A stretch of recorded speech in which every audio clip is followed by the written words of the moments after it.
All right, Ken Gouchi back at y'all again. As promised, today's episode is going to be on Mormonism, and not so much the religion itself or the people who practice it, but really much more about Joseph Smith and his Masonic connection.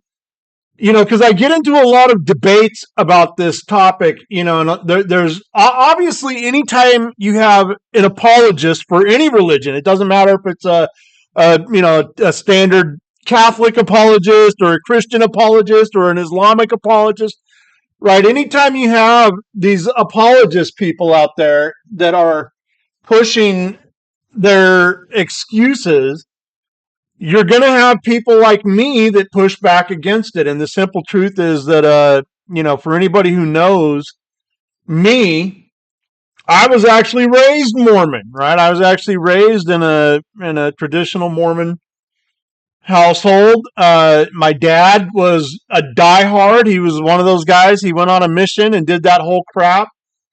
I broke away from the church at about 13 or 14 years old.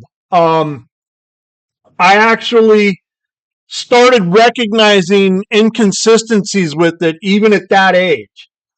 And, a lot of people don't really understand that. I say it every day. I say it all the time. If you don't understand the purpose of religion, then it is impossible for you to understand anything else about it. And I'll tell you, I've been reading this book here lately. I love this book, Morals and Dogma by Albert Pike. If you're a Freemason, there's so many Freemasons that have never read this book because they can't understand it, right? They literally don't comprehend what it means because he wrote it in such a kind of a, he could have done a better job writing it in plain English, right? But I mean, as it is, the value that it provides is really, I love the book. I really do. I love reading it. But there's some connections, and most people don't understand that, everybody always asks, like, oh, Joseph Smith, he must have been inspired by God. How could he come up with the things that he came up with? But one of the problems that I had with it, even from a young age, right, even from, 12, 13 years old, and I can actually tell you this story. I mean, really what happened is I was in a motorcycle accident when I was 12. And I broke my neck, and I was completely paralyzed for like 6 months. And the people in the church basically, I was a dumbass kid who did dumbass things. But the church basically shunned me because during that downtime of me going through the recovery process and everything, I grew my hair out. I grew my hair long. And anybody who knows me knows that I love long hair. I've always had long hair. But the members of the church who were supposed to be supporting me and helping me through my recovery, instead, all they could do is just talk mad, mitten shit about me. And so even at like 13 years old, it was like, you guys are fucking stupid, right? But this is the point. Religion, all religions, it doesn't matter which one you're talking about. Religions are just a larger fraternity.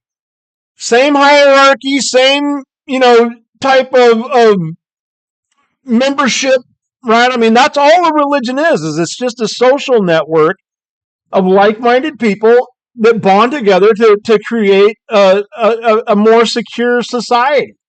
That's what religion does. That's why it's just really a larger fraternity.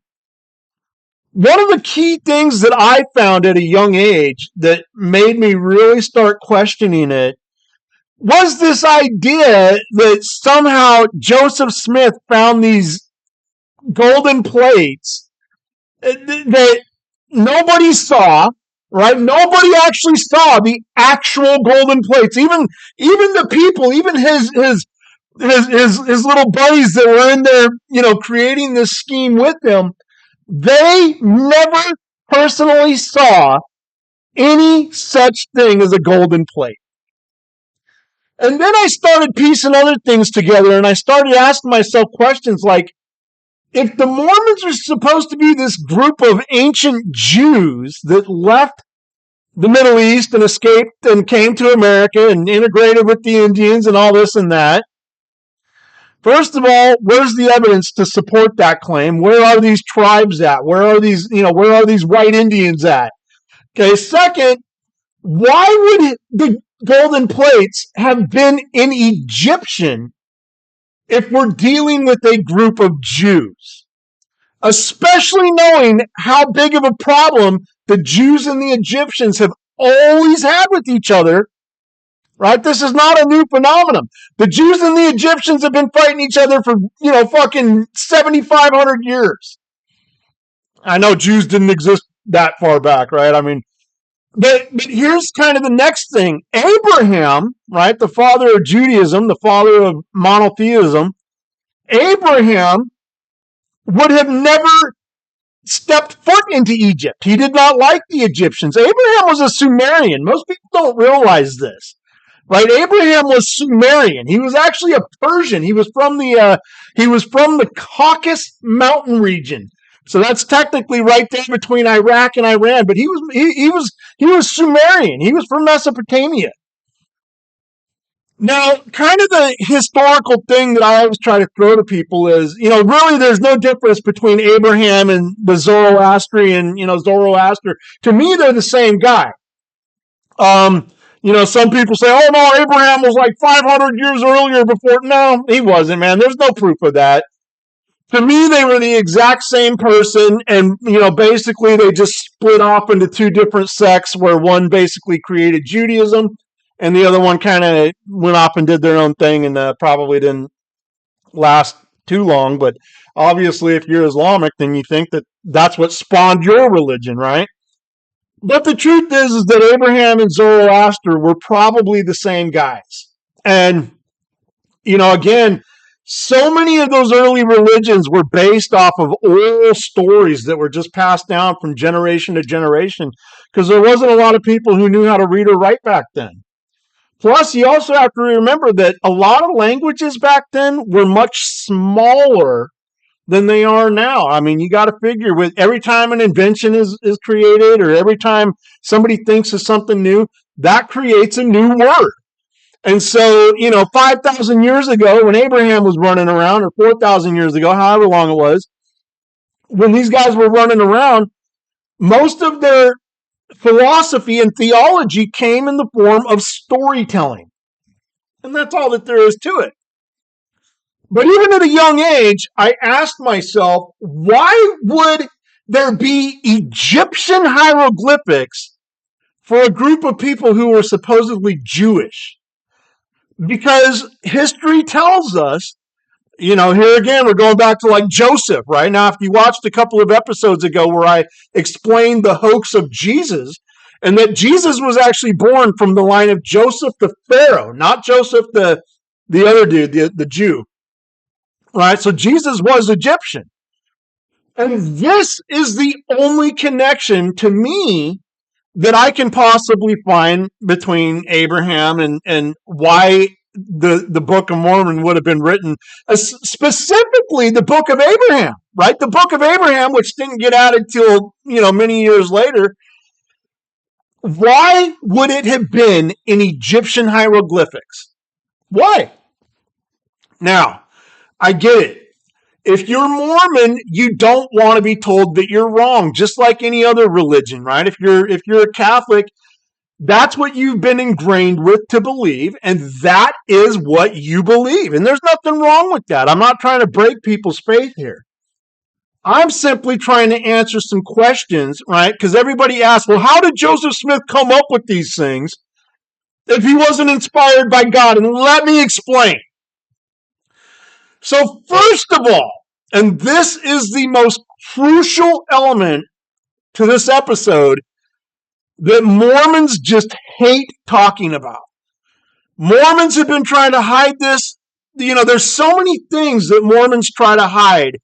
And I'm going to break it down. Everything from Joseph Smith's polygamous views all the way down to, Egyptian hieroglyphs, all the way down to everything else that he ever came up with, because it's all explainable if you actually understand who Joseph Smith was. Now, The very first hoax that the Mormons try to push, and again, to this day, they try to make it. They really have gone above and beyond excuse making, right? I mean, they've really adapted some pretty liberal, things that kind of go against a lot of what the original stuff was kind of geared towards. The first hoax is that Joseph Smith was some kind of low IQ simpleton, right? Every Mormon, Joseph Smith didn't have any education. He didn't go to school. All right. If modern times have taught us anything, specifically the Harvard study that was released in 2022 in connection to the California Asian Students Alliance, right? When Harvard University got sued for not enrolling certain groups of people because Harvard chose to follow affirmative action, so instead of enrolling qualified people, they were enrolling a whole bunch of DEI people, mostly black people that were lower IQ. And Harvard University found, very interestingly, not surprising to some of us, but I guess it's a shock to some, education does not increase intelligence. Okay, if you've got our IQs are basically fully developed by the time we're 7 to 9 years old. It's the same time that our personalities become fully developed, right? That is when our IQ appears. And it doesn't matter where you go to school or what you study. If you have a high IQ at 7, you are going to have nearly that identical IQ at 97. So this whole education hoax, which I'm going to do an episode on that. I did one several years ago and it was pretty popular, but this whole education hoax, this thought that just because Joseph Smith didn't have any formal education means he must have been some kind of low IQ dumbass. That's not how it works. Okay, when it comes to IQ, you are either born with it or you're not, because IQ is genetic. And it's that simple. This is why our American school system is such a joke, because it's not geared towards educating, right? It's geared towards indoctrinating. It's geared towards putting everybody on the same level so that nobody can compete and do better than the other person. It's dumbing down the smart person so that the dumb people can feel better about themselves. That's what it is, right? But this common thread that Mormons push, where Joseph Smith wasn't educated.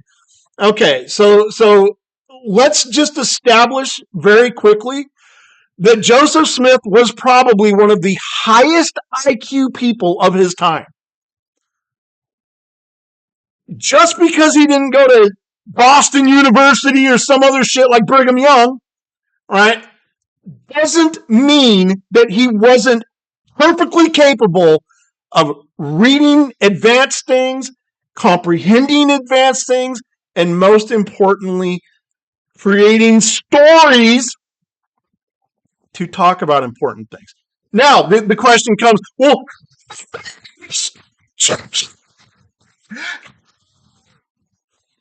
let me tell you. Joseph Smith came from a long line of Freemasons. Okay, his dad and his uncle were both past masters, right? His dad was a past master in, I believe, New York. So was his uncle. And he had at least two older brothers who were also Freemasons, right? We all know about Hiram. I can't remember what was the other one who died. His oldest brother that died.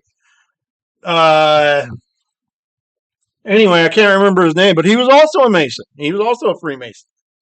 So everybody says, well, okay, everybody was Freemasons back then. Yes.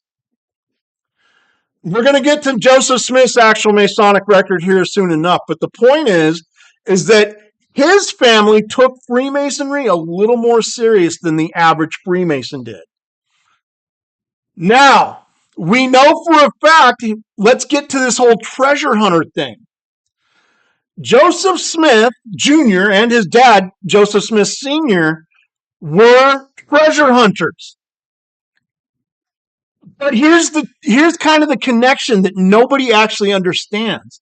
There are at least two documented trips where Joseph Smith and his father traveled to Oak Island, right in Canada, in an attempt to discover the buried Templar treasure, the Knight Templar treasure.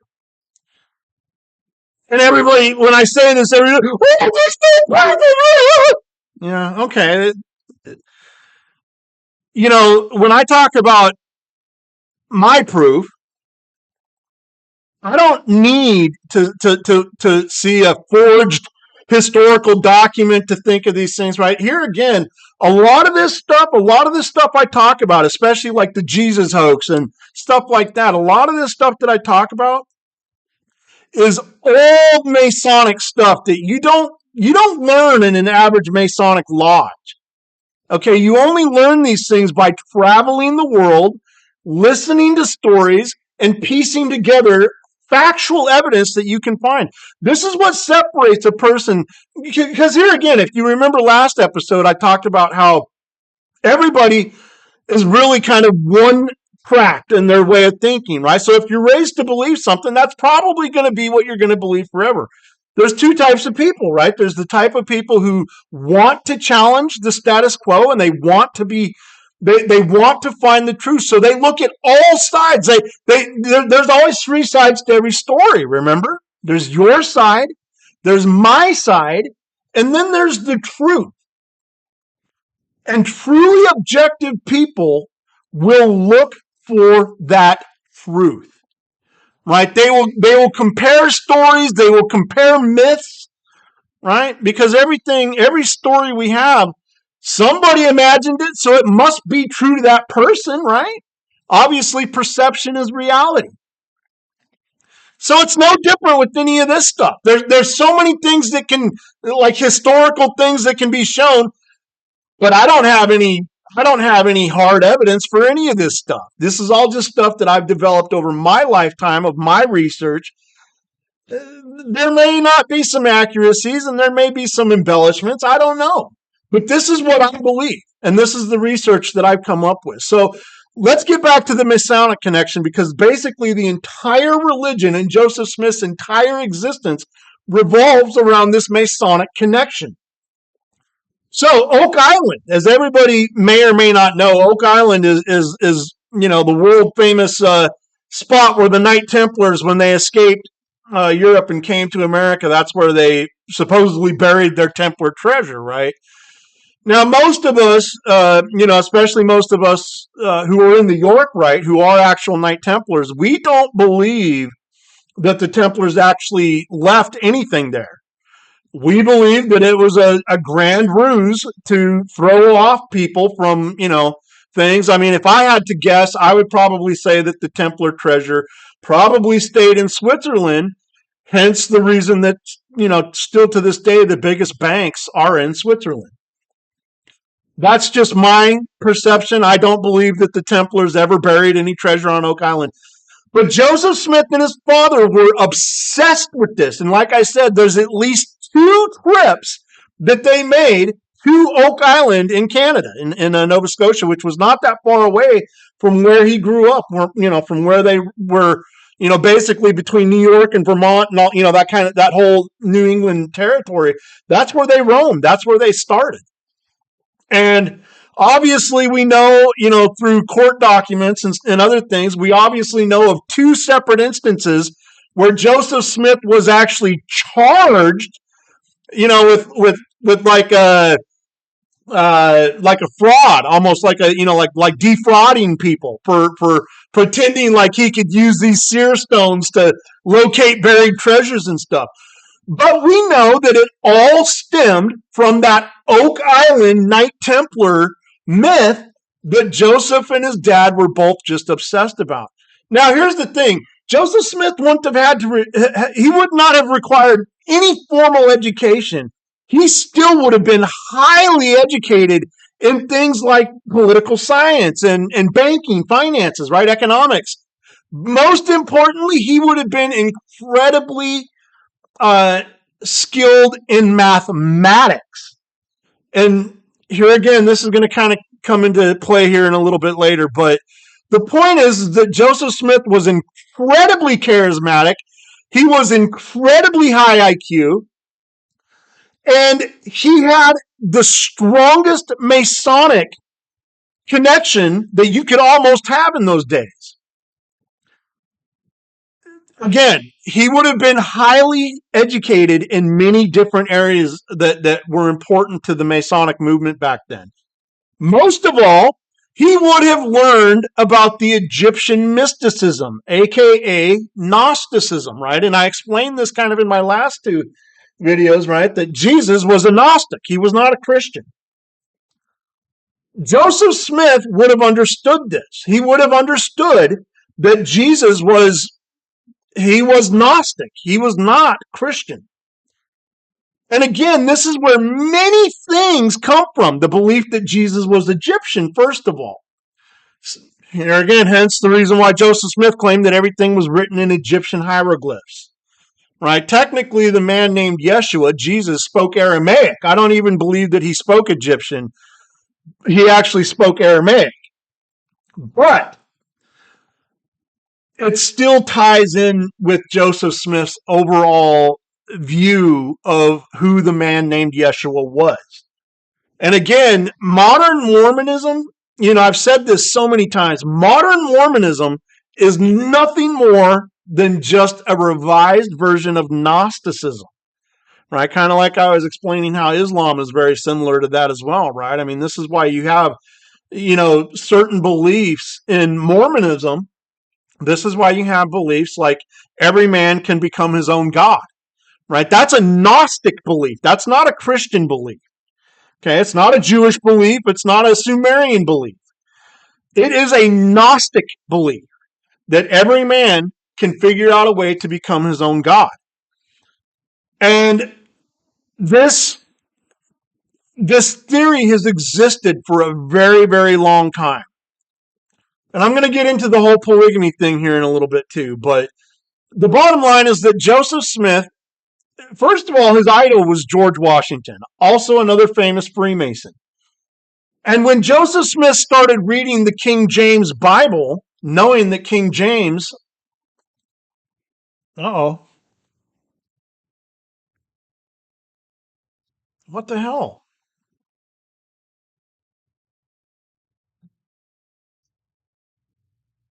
All right, that was weird. Anyway, Joseph Smith knew that King James was a Freemason. And he thought that he figured out the Masonic code that King James left in the Bible when King James translated it, but he didn't. Unfortunately, he didn't. And I'll kind of get into some of the flawed areas where Joseph Smith went wrong too, but the bottom line is that Joseph Smith that's the first myth that the Mormons try to push, is that he was some kind of low IQ guy who was uneducated. He was just a simpleton running around the hills and, tricking people into believing that he could find their gold piles for him or, whatever. The dude was obviously incredibly intelligent, but for Mormons to hear that challenges the entire narrative that the religion is, divinely inspired. Right, because when they figure out that Joseph Smith was basically smart enough to kind of create the whole thing on his own, that really sends the whole religion into chaos. But that's kind of the first point that I always make, is that Joseph Smith came from a long line of prominent Freemasons. They believed in that stuff wholeheartedly. They practiced. Especially like in the Mormons' original beginning, early days. I mean, they actually practiced, like blood circles and stuff like that. So it was very occultish. It was very, I would almost call it paganistic. Really, I mean, there was a lot of things about it that did not follow any mainstream Christian movement. And, that's kind of the thing that people tend to forget, is that during that time, that was the Puritan movement. And there was thousands upon thousands of religions popping up all over the place. Joseph Smith recognized this. He recognized the power of religion. Okay. And he wanted to be a part of it. Man, what the hell is going on with my camera? Man. I might have to switch to a different camera here in a minute. But anyway, Joseph Smith was a smart guy. So anyway, the next thing that most people don't ever take into consideration. Oh, and by the way, that's another lie. That what the hell is going on here, man? Let's change cameras and see what I can do here.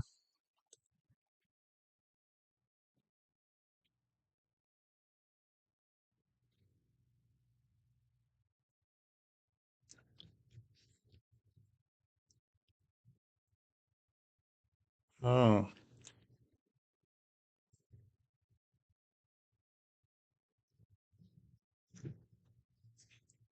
wow, this is crazy.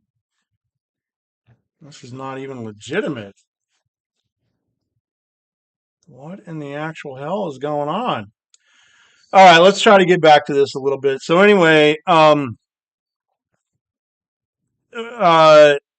so Joseph Smith came from a long line of prominent Freemasons. That's a fact. He would have been highly schooled in many, many different areas of common Masonic knowledge, right? I mean, that would have been his dad's primary function in life would have been to teach him these ancient mystic uh, things, and especially again coming back to things like banking and economics.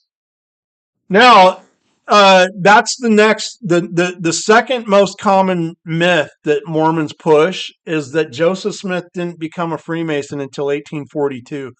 And that's not even remotely correct. There's not a snowball's chance in hell that Joseph Smith would have waited that long, having that same connection that he had with his dad and his uncle and his brothers.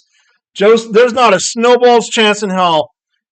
And here's the thing is you always get these guys that they pull out the Nauvoo, Illinois Lodge roster of Joseph Smith's initiation and whatever, 1842.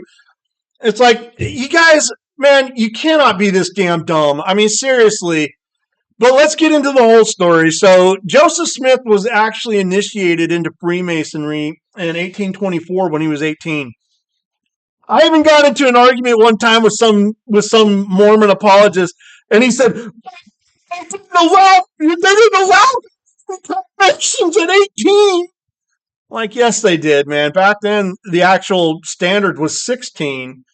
Every lodge in the world back then allowed men at 18. Nobody required you to be 21. That wasn't even a legitimate thing back then. Okay. Plus, it's not like anybody was carrying around a fucking passport or something. So, nobody had driver's licenses, right? Horse licenses. That's what they would have to prove their age, right? The bottom line is that back then, the masonry was not the same as it is now. Okay. Back then, you could go through your entire degrees in an hour, right? Because it was much more of an affiliation type thing. It was a fraternity. So the initiation and being passed and being raised to Master Mason was not that complicated of a process back then. We hear stories like George Washington, right? George Washington, it took him 7 years to move from an entered apprentice to become a fellow craft. But that was by choice. That was because he was doing other things. That was because he was fighting in wars and, farming and, growing hemp and all that kind of stuff. But the point is that Joseph Smith was absolutely initiated into Freemasonry in 1824, and soon after that, Joseph Smith joined the York Rite, which is the Knight Templars. Now, the York Rite was much different back then as well. I've said before, and this is probably a mistake, I probably misquoted, where I said that Joseph Smith was a 32nd degree York Rite Mason. But I don't think they, even now, like I'm technically a 32nd, but the York Rite doesn't really have degrees. It's not, that's more of a Blue Lodge or a Scottish Rite thing. But nonetheless, Joseph Smith had that Masonic connection from a young age. He would have been schooled in it. And he was absolutely initiated, I believe. And here's the thing is everybody keeps saying, well, Nauvoo, Illinois doesn't have any record of that. I'm going to get to that. But Joseph Smith didn't live in Nauvoo, Illinois in 1824. He lived in New York. And so when people are looking for these Masonic records, they're looking in the wrong places.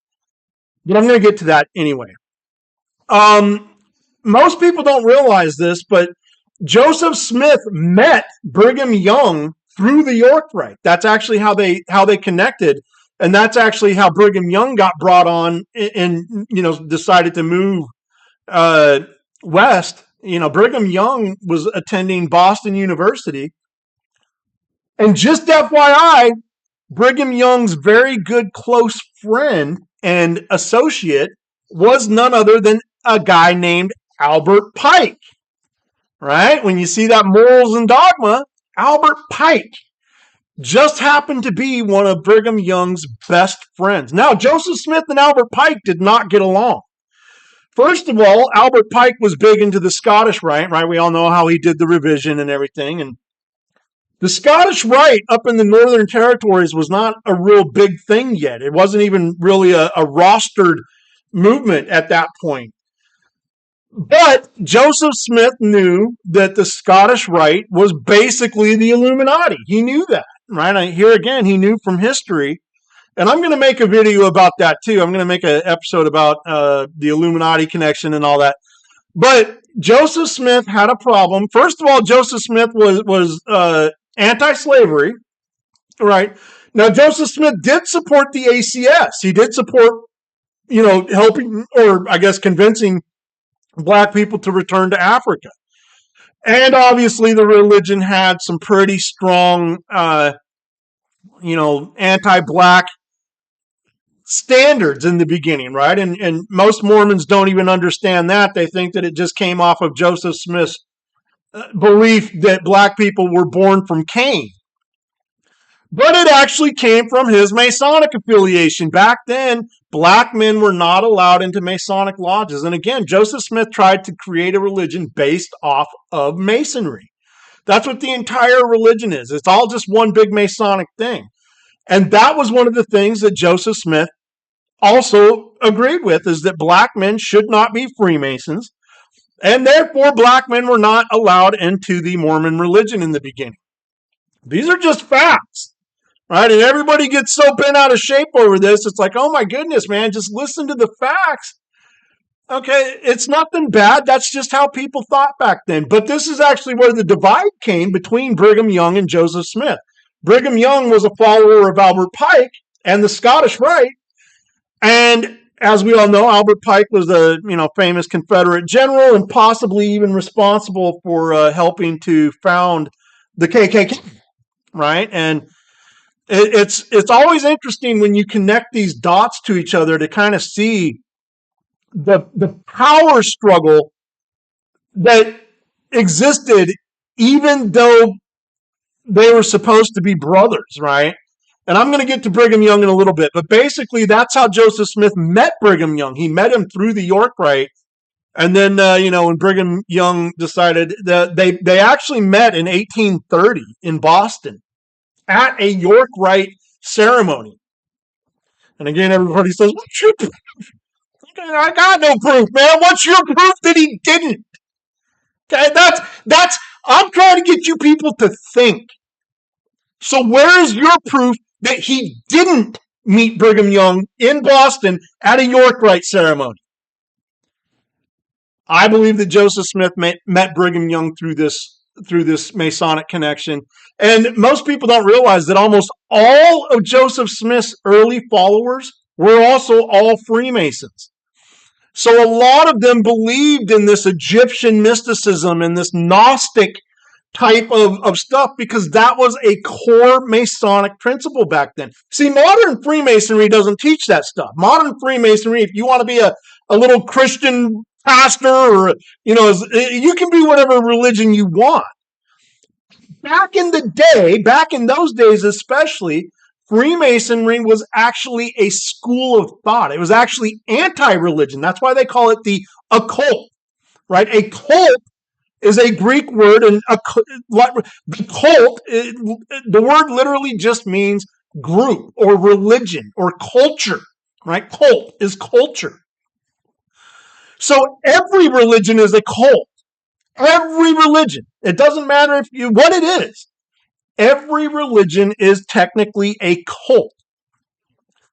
Back then, Masonry, Freemasonry, was considered the occult or anti-culture, anti-group, anti-religion. And they actually pushed a school of thought that was based on Hermeticism, Egyptian mysticism, Gnosticism, like alchemy, all kinds of different things that nowadays people are like, oh, must be some devil shit. But back then, that was actually the key tenet of Masonry because people were trying to escape religious tyranny, right? That's why so many Europeans came to America, right? Is because they were escaping religious tyranny. They wanted freedom of thought. They wanted freedom of expression. They wanted freedom of religion. Those are Masonic principles. Those are not Christian Judeo principles. Okay? And this is the Enlightenment, right? This is the thing that people were searching for back then because of the tyranny that was coming down from religious leaders. I mean, man, if you were in England, you couldn't even shit if you weren't Catholic. And it's like, oh my goodness, man, it was such a hardcore, brutal time period. You know, the Puritan movement, right? We had dumb shit going on, like church or witch burnings and stuff like that, right? I mean, we had all kinds of things, Bibles being burned and this and that, and other books being burned. You know, that was like the key thing back then was burning books, right? Everybody would get together and they'd start piling on these books and just burn the whole damn library down, right? And this is how so much of this stuff has actually been lost. But anyway, so I maintain this, that Joseph Smith was a Freemason a much younger age than 1842. He was initiated in 1824. He was a York Rite Mason, and he did meet Brigham Young through a York Rite ceremony in Boston. I believe that Joseph Smith did physically meet Albert Pike, but I don't know for sure. Either way, it's pretty obvious that they did not see eye to eye when it came to slavery and abolitionism and that kind of stuff. And we'll get into that a little bit later after Brigham Young kind of takes the church over to Utah. But so those are the first two things. First, Joseph Smith had a very high IQ, and second, Joseph Smith was a Freemason at a lot younger age than Mormons are admitting. So, you know, to me, everything else from this point just kind of falls in with itself, because if you understand that this was Joseph Smith's entire background, right? So treasure hunting, looking for Knight Templars' buried treasure on Oak Island, becoming a Mason through his father and uncle's connection, right? Learning these things, and then meeting other Masons and basically forming a religion of Masonry. There's one other reason why I don't believe that Joseph Smith waited until 1842, and that was because that was actually a time period literally known as the anti-Masonic movement, right? The Captain Morgan case where he was killed by Freemasons. And I'm going to get into that too, because Joseph Smith was also killed by Freemasons, but I'm going to get into that in a little bit. But nobody was going to join, nobody would have joined it in 1842 in an attempt to persuade more people to follow him. Because like I said, there was actually a government party called the anti-Masonic movement, right, in the 1840s, and it would have basically destroyed his chances of growing his religion if he would have waited until 1842 to join. But this brings me into my next little, I guess, quote, and that is the fact that the Book of Mormon is nothing other than a story of a group of Knight Templars who escaped the Middle East during the Crusades. And here again, it's that whole myth that they came to America, buried their treasure on Oak Island, and then dissipated into the native tribes and somehow managed to live in a superior race, you know, for the next 1,000 years, right? All Joseph Smith did is change some dates. He changed some names, right? He instead of being, you know, Merovingians, which is who the Knight Templars were, so they were Europeans. Instead of being a group of those people, Joseph Smith just turned them into Jews because that was the popular thing. right? Everybody's been on board with this idea that Jews are God's chosen people, right? It's been the dominant belief for 2,000 years, right? And so Joseph Smith was on board with that. He was trying to get on board with the movement. He was trying to get on board with the kind of trying to allure Puritans with his own version of Gnosticism. And it worked. It worked pretty well. I mean, I don't care what anybody says. You can criticize the man all you want, but he definitely had a good following, right? And the religion started growing quickly. But kind of going back to George Washington, right? Joseph Smith was he just idolized this guy. And so it was that really kind of drove like Joseph Smith's political aspirations, right? He wanted to be president too. You know, I mean, he formed a militia, which any strong man does, right? I own a militia. Most people don't know that I'm actually the founder of a small militia. I'm a firm believer that our Second Amendment is geared more towards being in a militia than it is actually owning weapons, right? Because if you own weapons, it doesn't do you any good if you're a solo person out there trying to defend yourself, right? You need a group of people. Here again, you need a fraternity, right, to hold the line. And there's power in numbers, right?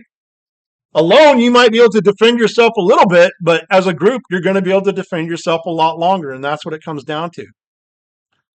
And Joseph Smith understood this. He understood the importance of community. Right here again, he belonged to the oldest and largest fraternity in the world. And this is actually why he modeled the entire religion after Freemasonry. I mean, I can go through just a couple of things, but here again, the Book of Mormon literally is just an embellished story, right? He plagiarized some shit from the Bible, and he took some shit from the Quran, and he took some stuff from the Kabbalah, right? He took stuff from all of these sources that he would have been very, very skilled at and very knowledgeable about, and he pieced together a religion that he thought would attract people, and it did. And the reason why it did is because religions are nothing more than fraternities. And when you have a good fraternity, right, you're going to have good followers. And that's what it came down to. When you have brave men banding together and going up against an existing system, you want it to be modeled after the best system known to mankind. And so that's exactly what Joseph Smith did, especially when it came to the financial aspect, right? And most people don't know this. You know, the Mormon church kind of transitioned really more from a religious movement more into like an economic business, really. I mean, that's what Mormonism basically became.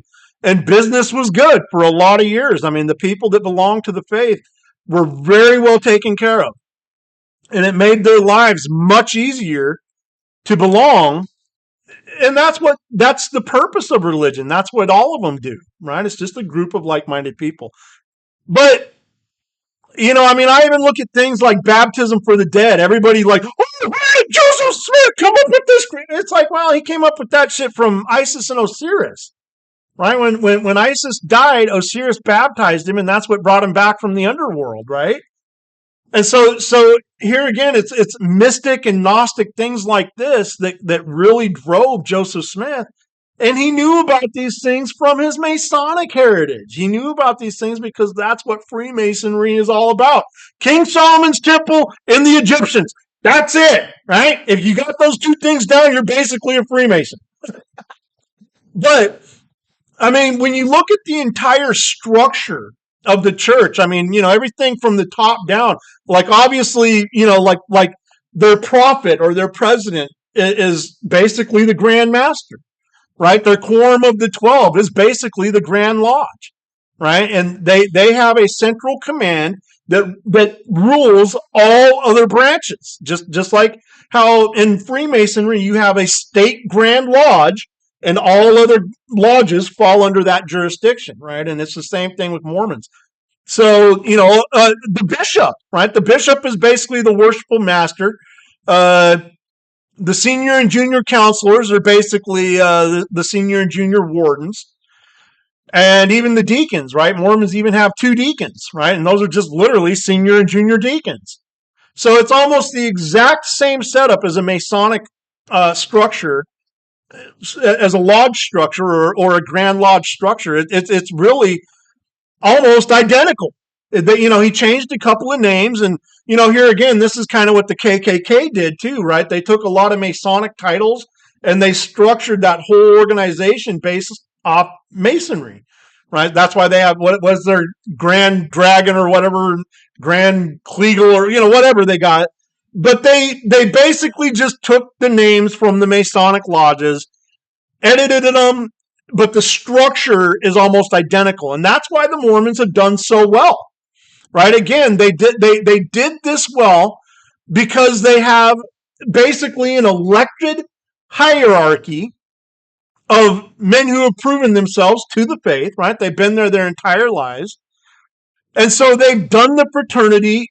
They've been a team player, right? And so they get promoted just like a Grand Master in Masonry. He doesn't start out as the Grand Master. He works his way up through the chairs, and then he gets into Grand Lodge and works his way up through those chairs, and it's just a line of succession. But that's why it's so effective, is because you don't have all this infighting with, oh man, I want to be the next prophet of the Mormon. Well, no, dude, you're not in line. So it's a very easy system to follow. It really takes away a lot of the structural issues that other religions and organizations face, because they don't have that type of discipline. They don't have that type of common, where it's like, look, man, anybody can be the president if they work their way up to it, right? And that's how it's supposed to be. That's how it is in Masonry too. Damn it, my cat is jumping all over the place. Anyway, even the way that the Mormon churches are built, most people don't realize that in a Mormon church, the chapel has specific dimensions, very almost identical to a Masonic lodge, right? The bishop is always going to be facing the west, right? So the bishop is always going to be sitting to the east. And, everything about it, Joseph Smith didn't even change some of his handshakes, man. That's how plagiarized some things about Mormonism actually are. He didn't even change some of the handshakes. Everybody says, well, what about their underwear, their special garments that they wear? That's nothing more than an apron, right? That's the lambskin. That's represented in Masonry through the wearing of the apron. In Mormonism, he just decided, okay, we're going to make some Superman underwear and call it the skin of God, right? The lamb skin. But it's all derived off of that same Masonic stuff that, again, he would have been very, very skilled at. And then, on top of all that, when you look at certain other aspects of the church, especially their social system, you know what I mean? They've got food pantries. They've got the Mormons are probably one of the best prepared religions on earth. Let's just put it that way. And one of the reasons that they do this is because Joseph Smith was a warrior. He was a straight alpha.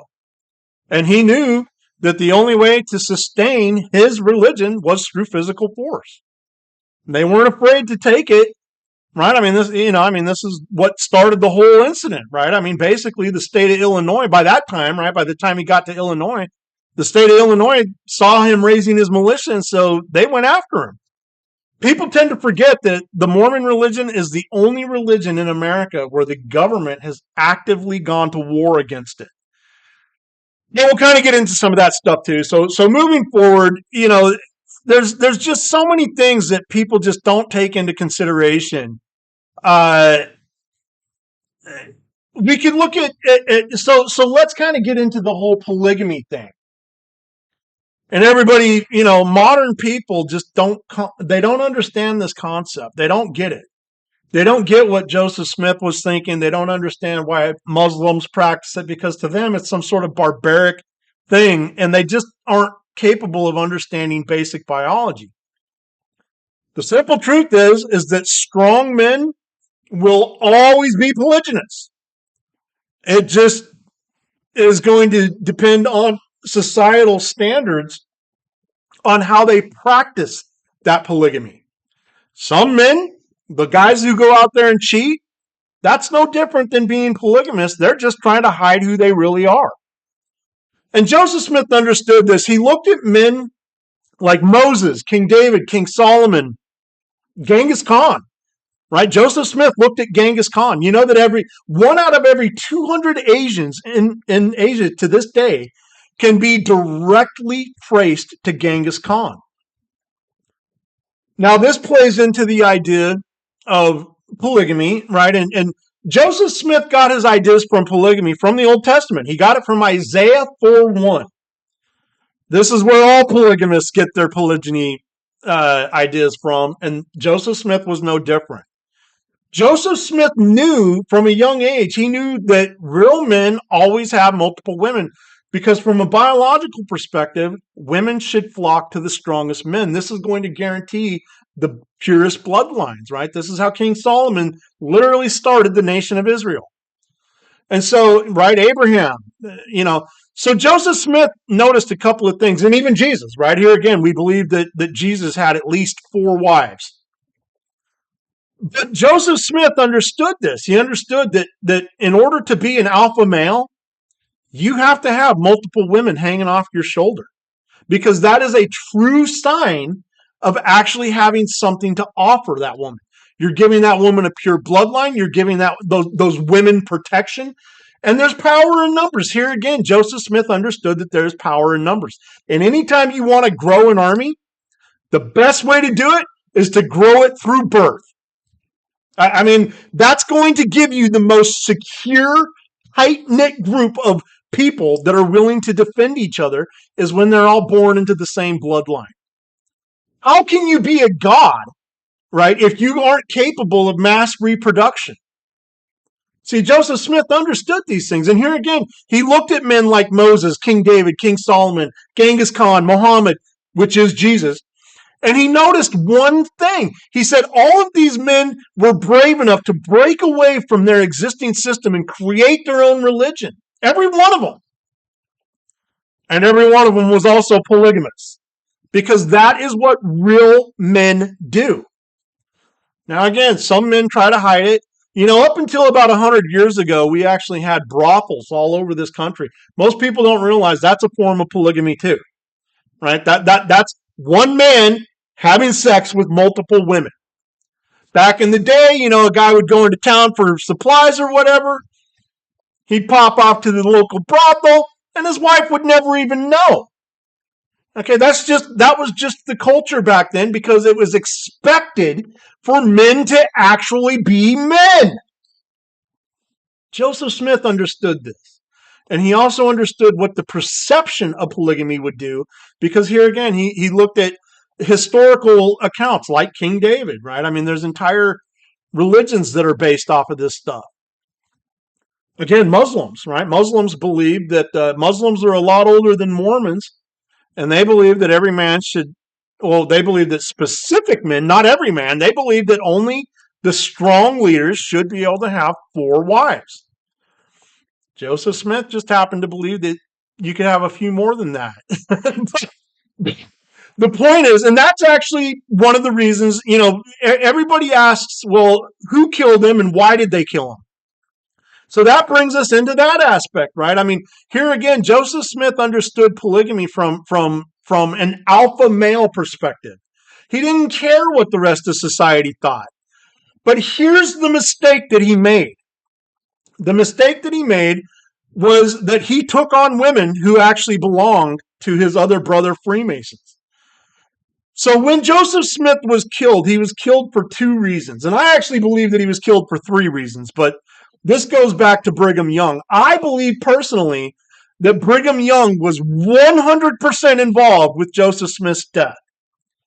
And I believe that it all came down to this whole slavery thing, and I believe that it came down to this whole polygamy thing. The simple truth is that Brigham Young was a little bit more of a badass than Joseph Smith was. I mean, he was. I mean, he was just a much more. He was a true survivor. He was a fighter, right? Brigham Young was not a nice dude. He was the kind of guy that if you pissed him off, he would stomp a mud hole right down the middle of your ass. Whereas Joseph Smith was much more politically minded. He was much more charismatic, right? Brigham Young was much more direct and like, hey, somebody wants to fight, let's fight. So that's kind of the difference. And we know that when Joseph Smith first started getting in trouble in Illinois, obviously from the militia that he grew, right, and then obviously the Nauvoo, Illinois Masonic Lodge was disbanded from the Illinois Grand Lodge. First they disbanded them once in like 1842, and then they got officially disbanded in like 1843 or whatever. But the common misconception there is that everybody thinks, okay, well, the Nauvoo Lodge was disbanded, so those members that belonged to that were no longer Freemasons, and that's not true. In fact, Woodrow Wilson even belonged, or not Woodrow Wilson, Wilford Woodruff. Believe it or not, I'm actually related to that bloodline. Wilford Woodruff was the last active Freemason in the Mormon line of presidents or prophets. Wilford Woodruff was never disbarred. He was never disbanded, ever. Just because the Nauvoo Lodge got kicked out from the Grand Lodge doesn't mean that group of people stopped practicing Masonry. They just took it to Utah with them and created their own version of it. But again, the entire religion, that's what got Joseph Smith into trouble. First, he revealed very important secrets of the fraternity. He revealed these secrets through the religion. And then he started taking on women that actually belonged to fellow Freemasons. And if there's one oath that Freemasons take seriously, it is that you cannot bed a mother, wife, daughter, or sister of a fellow Freemason without their explicit permission. Joseph Smith wasn't asking anybody's permission, and that got him into a little bit of trouble. Now, again, I believe personally that Brigham Young actually had a direct hand in Joseph Smith's death. And I believe that Brigham Young had the help of Albert Pike when he did this. And the reason I say this is because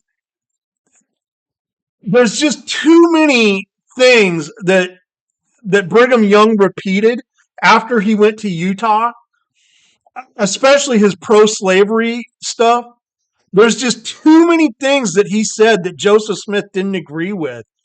And it kind of reshaped the entire religion because they kind of, they basically went into no man's land, right? I mean, they basically put themselves into a survival of the fittest situation, and they came out on top, right? That's how badass Brigham Young was. But again, it was after completely revamping the entire religion.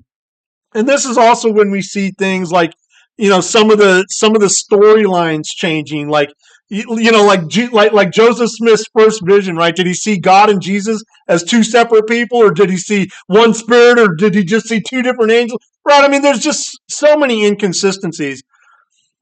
But Brigham Young changed a lot of things, and then obviously, a little bit further down the road, Wilford Woodruff was actually the one who ended Mormon polygamy in 1890.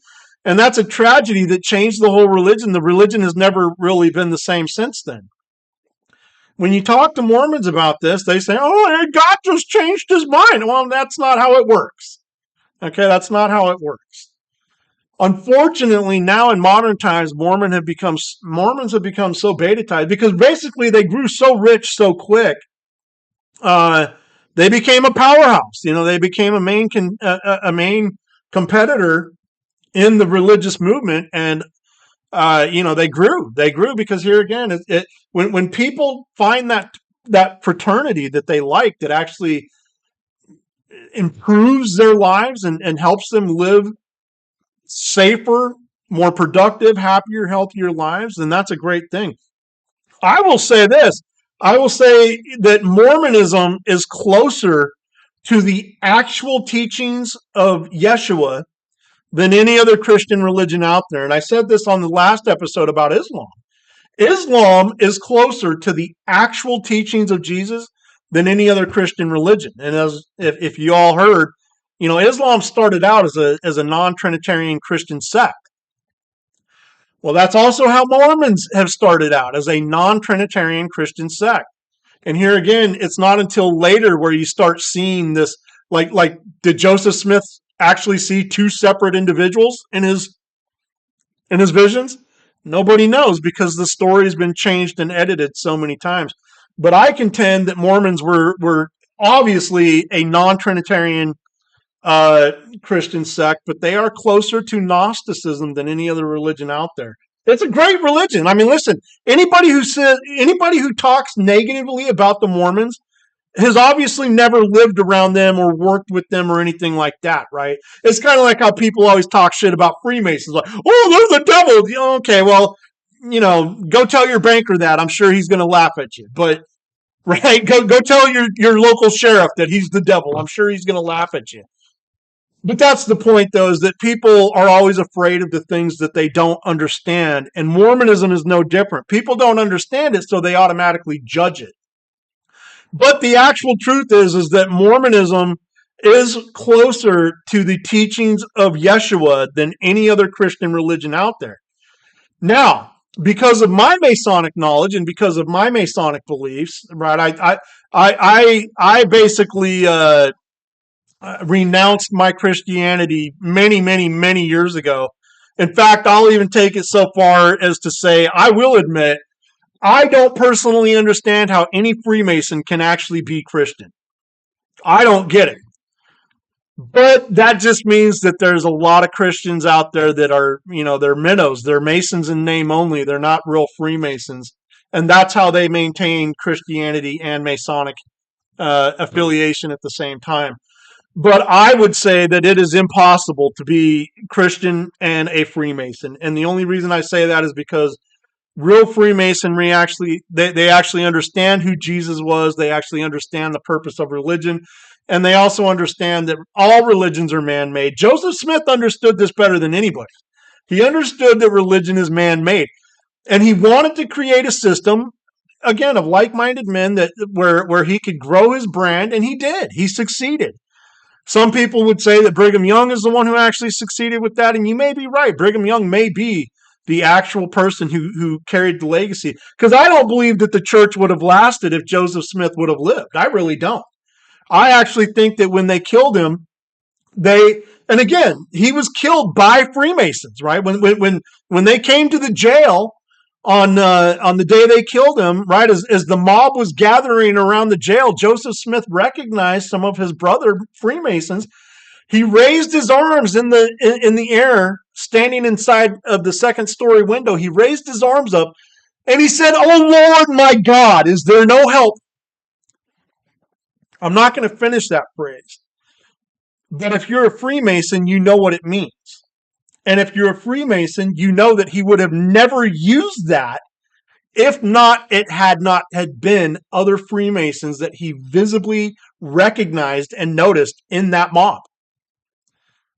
Unfortunately for him, they killed him anyway, because, like I said, they killed him because of his secrets that he revealed from the fraternity. Like I said, he didn't even change some of the handshakes.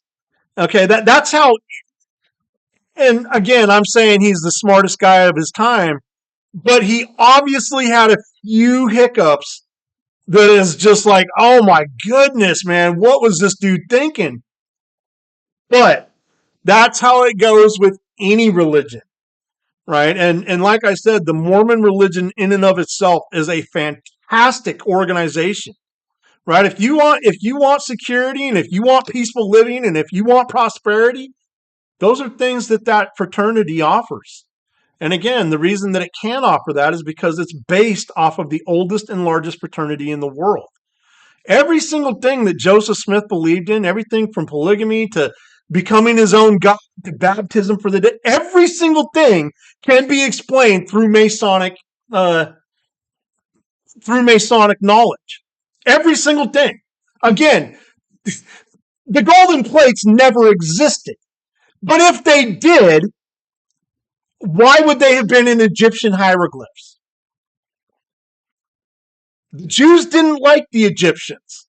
They wrote about it specifically in the Torah, right? Saying that we will not be like the pharaohs, right? So I say this in all sincerity. This is not designed to break anybody's faith. But if you don't understand the purpose of religion, it is impossible to understand anything else about it, and this is no different. The religion in and of itself has got some views that some people think are twisted. But how's it any more twisted than somebody believing in Buddha, right? A little fat Asian dude running around. How's it any more twisted than somebody, believing in Krishna, like the 30-armed elephant god or whatever, right? How's it any more crazy than believing in any of that stuff? And like I said, whether you believe it or not, that's not the point of religion. The point of religion is to create societies that actually can live peacefully and have, rule of law. That's where our laws come from. It all comes from our moral perception based off of religious views, based off of our theological perception, right? This is where right and wrong, and I say this all the time. I don't personally believe that there is such a thing as good versus evil. There's only positive versus negative to me. And Joseph Smith understood this too, here again, because of his Masonic connection. He understood that no greater sin has ever existed than when men learned how to control other men through the fear of God. This is also one of the reasons why the Mormons do not pay their clergy. It's actually one of the things I respect the most about the Mormons. And this is where I say that if there is any Christian religion that follows the teachings of Jesus the closest, it is the Mormons for this one reason. They do not pay their clergy. Okay. And when Jesus was running around the temple flipping tables, and he was, and he was complaining about the parasites that leech off of their parishioners. This is how I don't understand how any Christian religion can actually be taken seriously when they pay their damn priests and their ministers and their pastors. I think even the Catholics are paying their priests now, aren't they? This is insanity. That is absolutely non-Christian for a pastor to charge people to preach the word of God. Joseph Smith understood that, and this is where I say that the religion is actually a fantastic religion. Obviously he got a few things wrong. I'll say this. I'll say that if Joseph Smith would have understood the actual Egyptian connection, and if Joseph Smith would have actually understood electrical theory, he would have created the greatest religion on earth.